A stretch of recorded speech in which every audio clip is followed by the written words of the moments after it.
Buongiorno, benvenuti. Questo è un incontro appunto organizzato dal CINIT, il Cineforum Italiano, e qui vicino a me ho il presidente nazionale Massimo Caminiti e a fianco ringrazio molto di essere intervenuta Ermelinda Damiano, che è la presidente del Consiglio Comunale di Venezia. Allora, come sapete, ormai organizziamo da molti anni due premi, il premio Dorigo e il premio Gagliardi, 16 anni il premio Gagliardi, 11 il premio Dorigo, intitolati appunto a Gagliardi, che è stato uno dei fondatori, anche prima ancora del CINIT, e Dorigo, Francesco Dorigo, che è stato un critico cinematografico, un giornalista e per tanti anni direttore della nostra rivista. I premi sono appunto il primo Gagliardi riservato agli studenti e alle università del Triveneto e il secondo al resto d'Italia. Ogni anno degli studenti scrivono delle recensioni e quelli che sono considerati migliori appunto li ospitiamo alcuni giorni alla Mostra del Cinema e appunto gli diamo l'accredito e facciamo questo stage di scrittura cinematografica.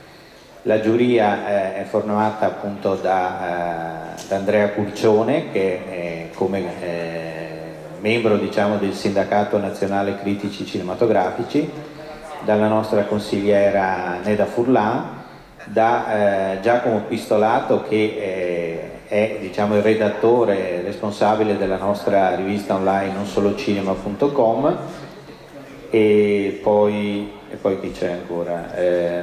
C'è Pier Andrea Gagliardi, che appunto è un regista ed è il nipote appunto di Vincenzo Gagliardi, e anche abbiamo il professor Marco Bellano, che è proprio nato anche con, adesso insegna a Padova, all'Università di Padova, ma è stato uno un po' di anni fa dei vincitori di questo premio. E quindi io darei senz'altro la parola per un saluto al Presidente nazionale. Grazie Alessandro, grazie a tutti voi che siete qui presenti. Lo scorso anno abbiamo avuto la possibilità, con la disponibilità della Regione Veneto, di usufruire di questo spazio per dare un po' più di visibilità a questo premio che già da 15-16 anni che noi portiamo avanti. Il premio come è nato? È nato perché volevamo dare la possibilità a giovani studenti, sia dell'ultimo anno delle scuole sia delle università, dare la possibilità di partecipare al Festival del Cinema di Venezia, che è il migliore, il più importante d'Italia e uno dei più importanti d'Europa, anche perché fare in modo di conoscere quali sono le vere finalità di un'associazione di promozione di cultura cinematografica. Visto che è un premio per i giovani, era bello appunto che venisse la giovane Presidente del Consiglio Comunale, che do la parola a Linda. Grazie Alessandro, buongiorno a tutti, io vi ringrazio davvero di cuore per questo invito. Vi porto anche i saluti del Sindaco di Venezia Luigi Brugnaro, che è molto contento di questa iniziativa, e di tutta l'amministrazione. Credo sia davvero importante e significativo che nell'ambito appunto di un grande evento come la Mostra del Cinema ci siano anche queste iniziative che danno la giusta attenzione e valorizzazione ai giovani, che d'altra parte sono il futuro del nostro paese, e quindi voi offrite proprio gli strumenti, gli date l'opportunità per proseguire e per realizzare i propri sogni. Quindi io mi congratulo con i partecipanti, con i vincitori, gli auguro davvero di realizzare tutto quello, i propri sogni, quello che desiderano, e insomma continuate su questa strada, perché oggi, come diceva il Presidente, i giovani purtroppo non hanno molte possibilità, quindi bisogna essere grati a chi come voi invece offre a noi giovani un punto di partenza per andare avanti. Grazie.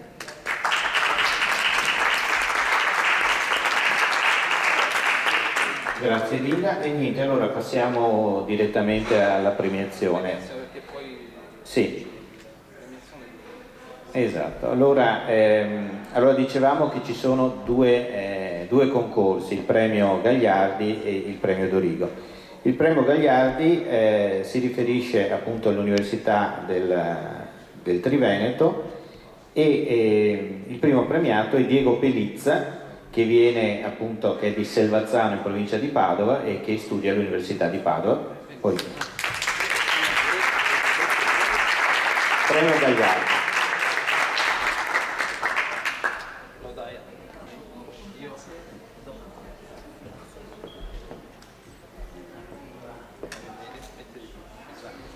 Diciamo che Diego è un recidivo perché ha vinto anche l'anno scorso. Essendo anonimo, ha meditato 2 volte, non c'è 2 senza 3, ma noi lo vedremo. Che hai fatto la recensione di quale film? Tutti vogliono qualcosa di Richard Linklater. Bravo. Grazie.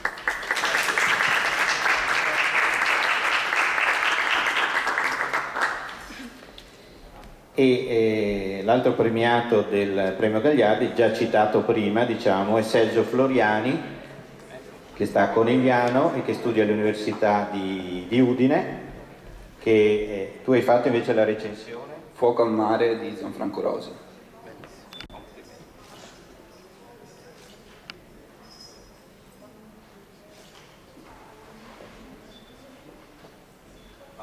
Grazie Sergio.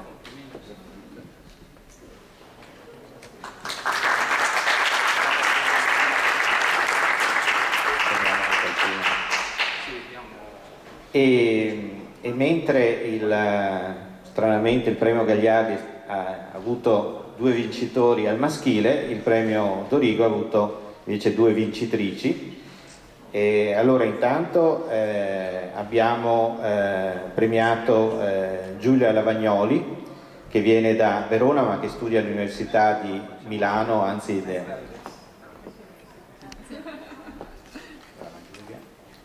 che invece ha fatto una recensione su quale film? La pazza gioia di Virzì. Vedi anche là, la pazza gioia. No, lei viene da, diciamo, l'Università di Milano, ma la sede è staccata di Mantova.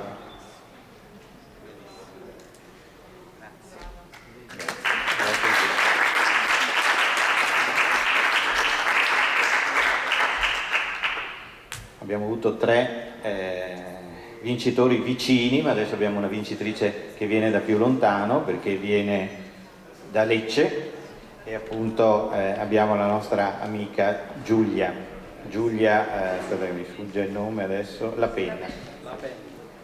Giulia La Penna, che recensione hai fatto? Il condominio dei cuori infranti. C'è da dire che Giulia studia fisica, quindi non è detto che uno deve fare materie letterarie e che l'anno scorso già eri stata premiata dall'Agis Scuola e quindi ha fatto la giuria del Leoncino e quindi sei tornata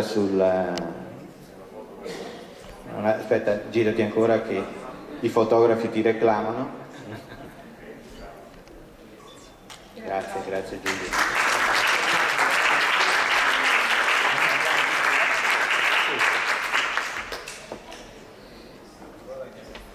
Abbiamo appunto 4 vincitori, abbiamo 4 segnalati, poi vediamo se ci sono tutti, però abbiamo dato anche un premio speciale perché ci sono stati anche alcuni partecipanti non solo delle università ma anche delle scuole superiori e quindi in questo ambito delle scuole superiori, diciamo del 5º anno, perché poi per venire alla mostra di Venezia bisogna aver compiuto 18 anni per avere l'accredito, abbiamo appunto dato questa segnalazione speciale a Tommaso Faoro del liceo Bruno Franchetti di Mestre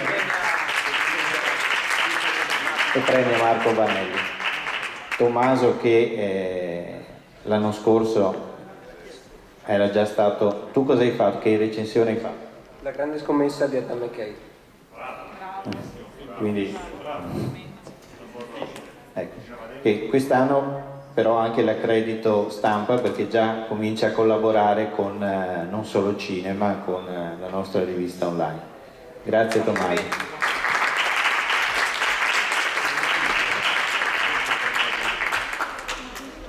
Allora, per quanto riguarda invece i segnalati, abbiamo, dicevamo che con Giulia avevamo una presenza pugliese, ma abbiamo un'altra presenza pugliese, non da Lecce ma da Galatina, in provincia di Lecce, ed è Paola Cosma, che però studia all'Università di Padova. Hai fatto che recensione fa? Microbo e gasolina, Il nostro vicepresidente. Però un sorriso per la stampa mi chiedono. Ho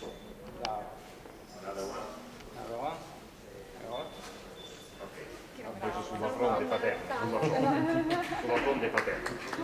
Complimenti.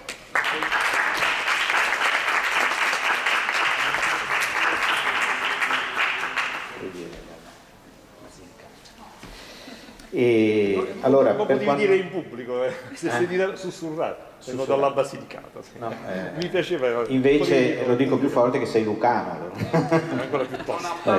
Ecco. Allora, poi abbiamo un altro segnalato che arriva dal bresciano ed è Tommaso Bellini.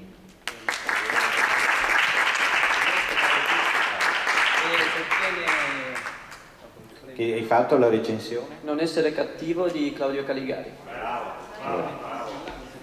Allora, non essere cattivo, ma è stata una buona recensione. Allora.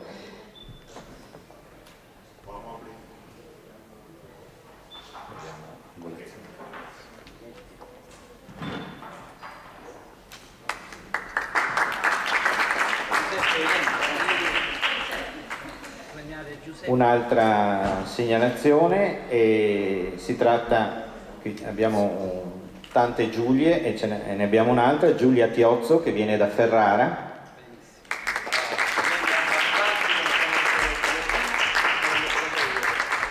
E Giulia ha fatto? Cosa hai fatto? Ho fatto Quo Vado con Pozzarone. Quindi abbiamo una vasta gamma da Quo Vado a Non essere cattivo. Ci sono scelte molto variegate.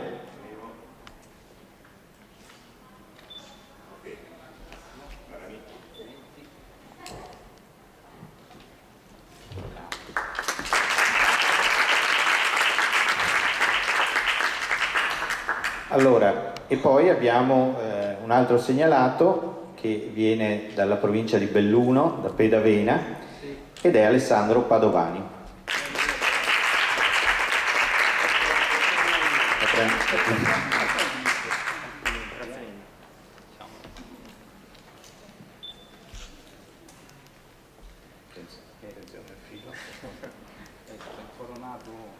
Alessandro, che però tu hai fatto che recensione? Banatta di Adriano Valerio.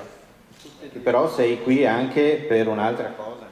Sì, perché ho un video al giornata degli autori Bookchuck però insomma io ricordo sempre con affetto Cinite, mi piace molto anche come persone, come organizzazione, quindi sì, 2 anni fa, ed è un'esperienza che insomma mi è rimasta un po' nel cuore, un po' come anche le persone. Poi sarà che comunque sono anche un cinefilo duro a resistere, quindi per me è veramente sempre un piacere comunque partecipare e incontrare nuove persone che ci partecipano ogni anno. Va bene, grazie. Ciao. Allora, c'è solo da dire che avevamo un'altra persona segnalata che però non è qui con noi, ma io la cito, che appunto è una ragazza calabrese, Federica Sarro di Cosenza, che anche lei è stata segnalata ma non è riuscita a venire alla mostra del cinema, e comunque le manderemo a casa alcune riviste con l'attestato. Quello che io posso dire di aver imparato come cosa importante quando ho cominciato tanti anni fa e avevo un docente, un professore che non era all'università, non era in una scuola propriamente intesa, ma che mi ha portato qui a Venezia, era il 1989 la prima volta, mi ha portato con sé e vedevamo i film assieme, ne discutevamo un po' così come facciamo tutti i giorni anche noi, ma poi quando mi misi a scrivere per la sua rivista, la prima cosa che si doveva imparare era trovare il protagonista del film. Trattandosi di film narrativi per lo più, la prima cosa era individuare il protagonista o i protagonisti. Sembra una cosa sciocca, ma il protagonista non è necessariamente il nome più grosso che leggiamo sui titoli di testa, non è per forza il divo o la diva di turno. Il protagonista è quel personaggio che, come dire, intorno al quale ruota tutta la storia, che ha una sua evoluzione, che si rapporta agli altri in modo tale che anche i cambiamenti, le azioni degli altri personaggi comunque hanno una ricaduta sulla sua evoluzione. Spesso lo troviamo all'inizio o alla fine del film, ma anche questa non è una regola. Cosa vuol dire questo fatto di individuare il protagonista o i protagonisti?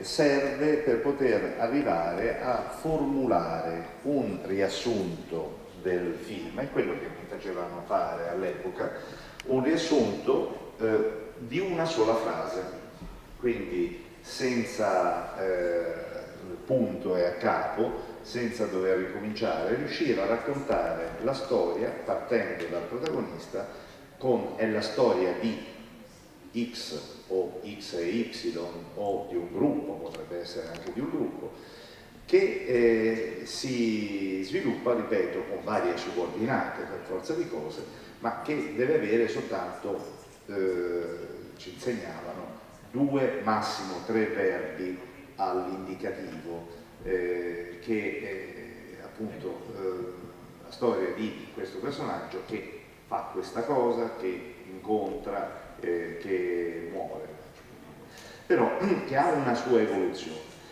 Non è facilissimo, spesso venivano fuori dei riassunti con delle frasi molto ingarbugliate, molto poco orecchiabili, però quando si riusciva a fare questo percorso si riusciva a individuare all'interno del film quella struttura che è poi quella che ci permette di avere uno sguardo d'insieme. Ed è un esercizio che io vi inviterei a fare, un esercizio mentale, alle volte anche scritto, bisognerebbe anche mettersi lì e provare a formulare queste frasi, ripeto, varie subordinate, incisi di tutti i tipi, però sempre con 2, massimo 3 verbi all'indicativo, perché i veri nuclei narrativi e perni strutturali del film non possono mai essere più di 2 o 3, le azioni principali poi sono quelle.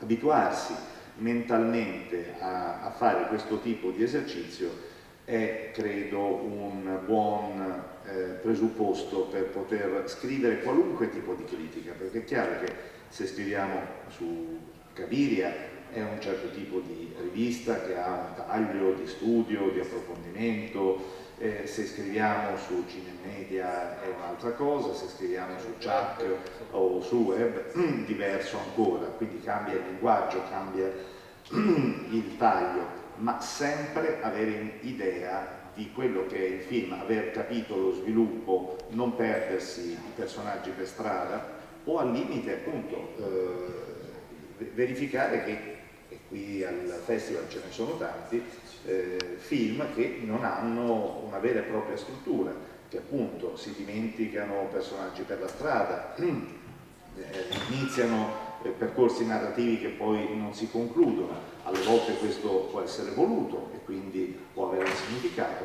spesso può essere anche inesperienza o supponenza da parte dei registi che forse un po' troppo facilmente scrivono un film prima del titolo, prima di potersi presentare come autori forse ci vorrebbe anche un po' più di umiltà da parte di tanti registi alcuni ce l'hanno, che si limitano a scrivere regia di e non un film di. Sembra una mera quisquiglia, in realtà c'è una impostazione diversa. Se io metto il mio nome prima del titolo, faccio un po' quello che forse per primo ha fatto Fellini in Italia, che cominciò a scrivere il suo nome prima del titolo di testa.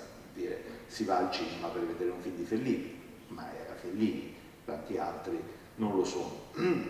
Quindi questo come suggerimento che mi sento di dare, ecco, fate sempre questo tipo di operazioni, individuate il protagonista, provate a raccontare il film con una sola frase in breve, perché se il film è coerente deve poter entrare in una sola frase. Cosa evitare? Cosa evitare? Sempre i giudizi troppo affrettati. Consideriamo che soprattutto quando si lavora in un contesto come questo, festivaliero, una sola visione non basta. I film si conoscono, si apprezzano quando li si rivede. È alla seconda, alla terza, spesso alla 10ª visione che si comincia a capire davvero un film. Quindi spesso in contesti come questi si rischia anche di dare giudizi troppo affrettati, troppo trancianti, che poi ci si devono rimangiare. È brutto quando dopo qualche anno qualcuno ti fa presente che avevi dato un giudizio che poi la storia ha smentito, e dato un giudizio su quel regista o su quell'attore che poi appunto ci si deve rimangiare. Quindi evitare senz'altro questi giudizi affrettati, ma evitare anche come dire, il personalismo nello scrivere, quel scrivere di sé come se il proprio punto di vista fosse così interessante per il lettore al punto che si perde di vista appunto l'oggetto del film per andare sul soggetto che sta scrivendo. Spesso, una volta c'era sul giornale satirico Cuore una rubrica che si intitolava in modo molto icastico "E chi se ne frega", dove andavano a riportare alcuni di questi passaggi non solo della critica cinematografica, ma qualunque tipo di giornalismo, dove francamente ci importa poco che chi scrive l'articolo la sera prima avesse fatto l'amore con la propria compagna o compagno, ma ogni tanto si legge anche questo, no? Siccome insomma, si era sul di corda, allora il film ci è piaciuto particolarmente, insomma, chi se ne frega, noi siamo comunque uno strumento per cercare di favorire l'approccio al film. Poi può essere uno strumento critico, analitico, può essere uno strumento anche un po' più usa e getta, ma ricordarsi sempre che l'oggetto della lettura deve essere l'andare a vedere quel film, o al limite non andare, sconsigliarne la visione, ma sempre perché, sempre motivandolo, e la motivazione principale deve stare dentro di noi. Che uno scriva 100 battute o scriva un saggio da 50.000 battute, dentro di noi dobbiamo aver fatto quel processo critico, che lo si fa appunto studiando all'università, facendo i corsi, mettendosi lì e guardando e riguardando e scomponendo il film, ma poi anche lì bisogna ricomporre, perché anche nella saggistica cinematografica c'è un altro vizio, che è quello di scomporre, essere bravi a notare tutte le dissolvenze incrociate, i primi piani, e poi se non è l'analisi del segno in funzione di un significato, aver soltanto notato tutti questi elementi di grammatica cinematografica, e ci sono libri interi che smontano i film e con critici contentissimi di aver contato quante inquadrature, quanti primi piani. Bene, questa è una statistica, ma ai fini della comprensione mi serve? Quindi porsi sempre questo obiettivo, anche quando si fa un'analisi molto più approfondita, sempre per cercare di capire perché. altrimenti è come prendere la Divina Commedia, fare l'analisi di tutte le metafore o di tutte le allitterazioni, va bene, ma Dante se ce li ha messi cosa voleva dire?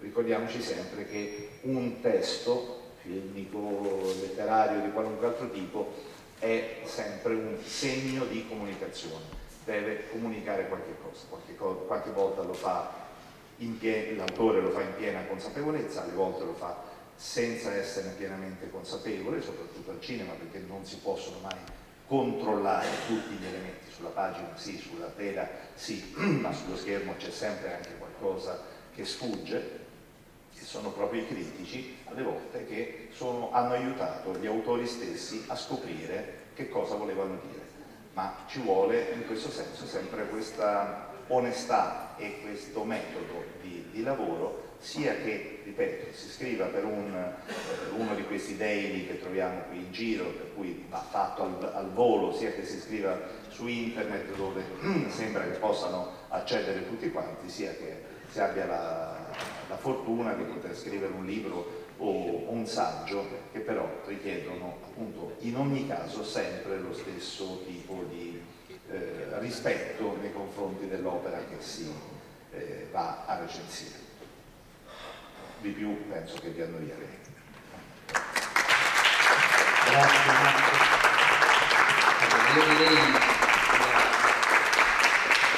di concludere questa cerimonia ringraziando nuovamente tutti voi e sottolineando il fatto che diceva anche Padovani del piacere che si ha di venire a Venezia anche negli incontri del CINIT per allargare le proprie amicizie, e questa è una delle cose più importanti che ci sono, che noi ci siamo fissati, insomma, perché aprire i propri orizzonti incontrando altra gente che la può pensare anche diversamente ci allarga la mente e ci fa vivere meglio e ci fa comprendere meglio l'altro.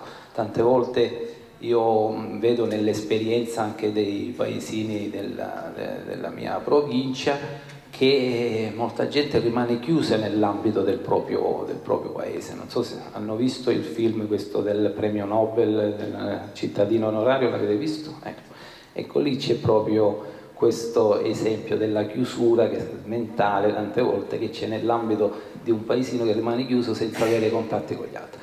Incontrare gli altri vuol dire mettersi in discussione, confrontarsi e poi insomma valorizzare le proprie idee, ma anche acquisire quelle degli altri. Questa è una delle finalità generali perché vi fa vivere bene come cittadini. Poi potete essere dei bravissimi recensori, dei pessimi recensori, però quello che a me interessa è l'uomo e l'umanità che c'è in voi che possa aprirsi agli altri, nell'amicizia sicuramente, nella pace e nello scambio con gli altri.